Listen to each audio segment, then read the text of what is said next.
what are your top favorite cafes in Brooklyn? So my top favorite cafes in Brooklyn have got to be Say Cafe in Bushwick, AP Cafe in Bushwick,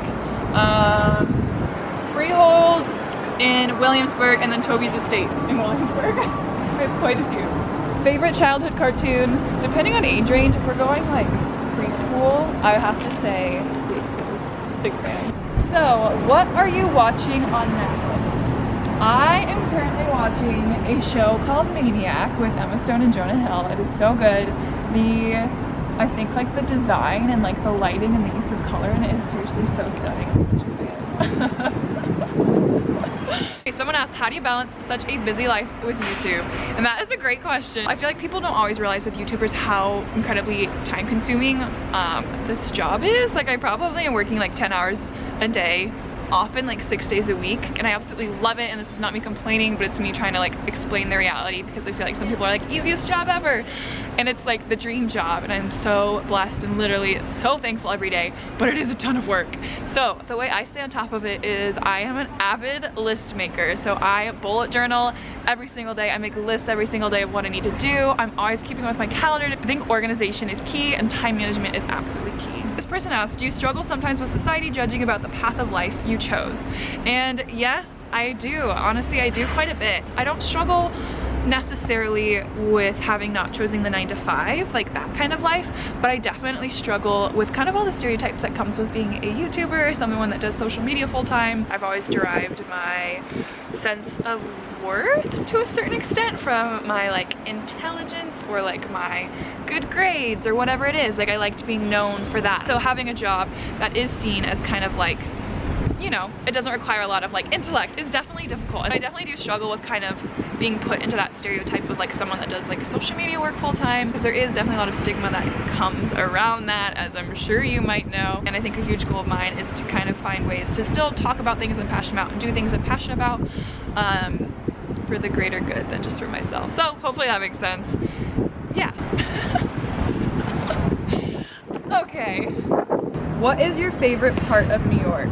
And I would say my favorite part of New York is definitely the energy. Like that's what brought me here, is just, you can feel it in the air. It's that like creative energy that is just addicting and like makes you so inspired, and just like all amazing people here. Like everyone's doing so much. It's so cool.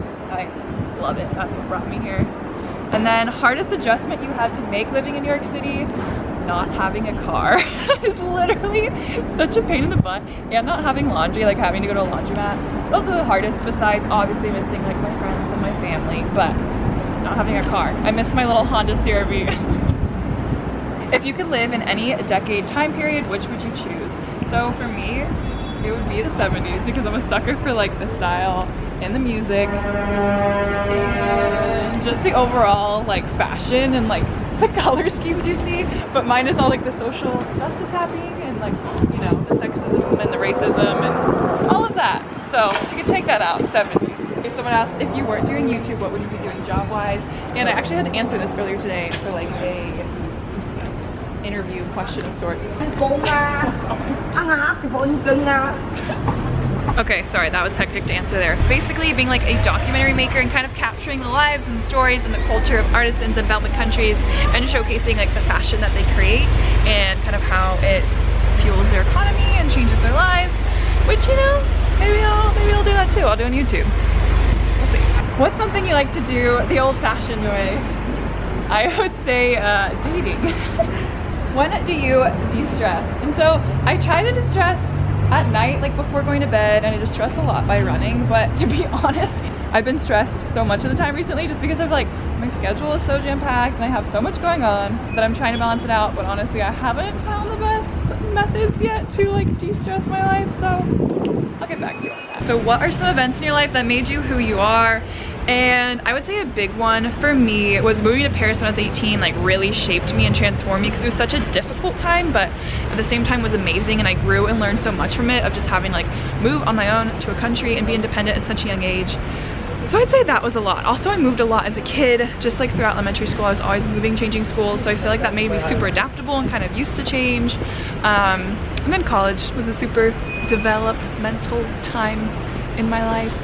So a good follow-up question to that is, did you have to learn how to be open, get to know new people, or was that always easy for you?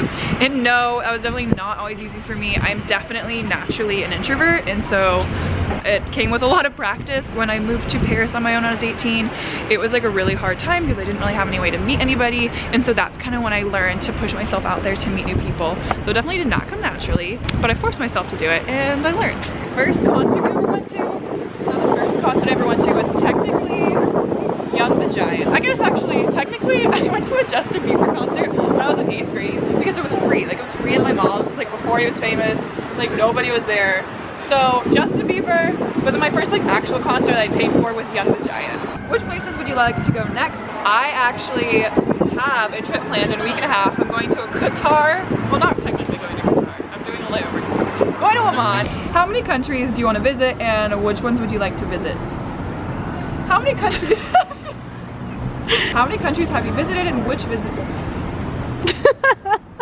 This is good content. Okay, how many countries have you visited, and which would you like to see next? And so I visited 17 countries, and I would absolutely love to go to like Australia and Southeast Asia, like Thailand, Bali, all those good spots. What would you tell your 18-year-old self? Ooh. I would tell my 18-year-old self that it's okay, you're not gonna have it figured out for a while. You're still not gonna have it figured out by the time you're 21, which is my current state. But that's okay, life is a journey.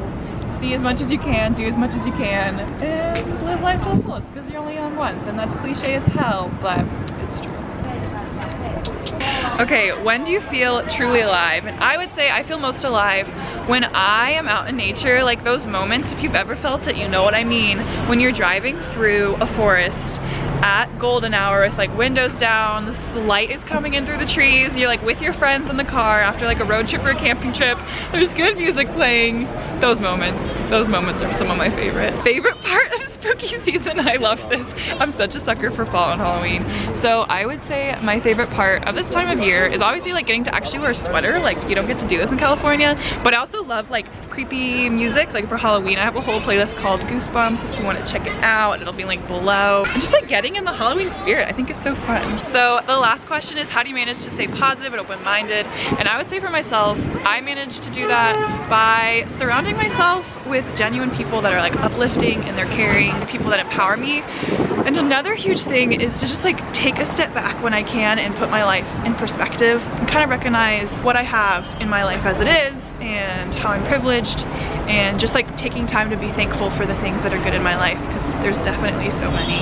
So I think that is huge and that is key. Yeah, so those are all my answers. I hope you guys enjoyed kind of exploring New York with me and this kind of like different Q&A platform. As usual, love you guys so much. Thank you so much for watching. Until next time, bye-bye.